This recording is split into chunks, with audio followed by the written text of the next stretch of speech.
son na hok leri dam etalole o bon kang hon nang raja son na hok leri dam etalole lapuan na pirbiang bon nang hamumak asona haven nang raja si lidong kai ki labang su mindarang bon nang penelerun me bochelong te kang hon thir thir jinem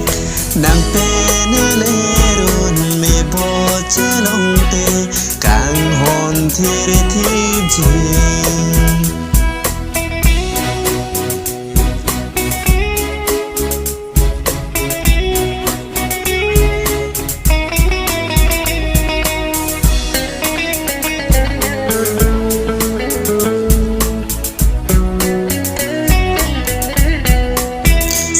Karon penle donon lanang kaya na jon moton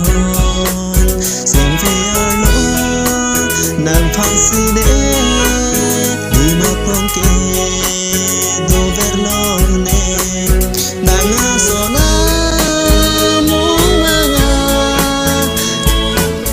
velonon supirbi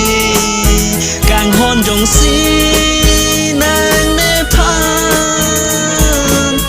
tir het do vik nang te ahoga kang hon do ver pomo nang kai ding piken nang penelerun me bochirap long ason te bong kang hon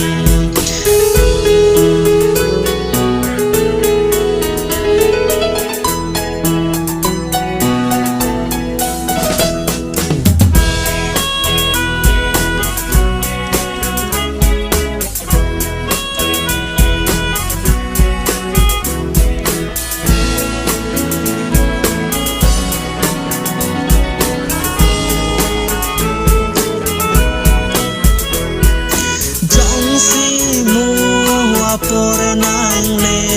tele nang lo po nang run me jong si mu por nang le tele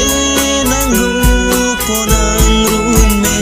ahor bong ahor the pensi nang po ni nang run me nang e pan sing karo nang trong hong non nang pen sirun me bocherap veg long chi bong karon nang pen sirun me bocherap veg long chi bong karon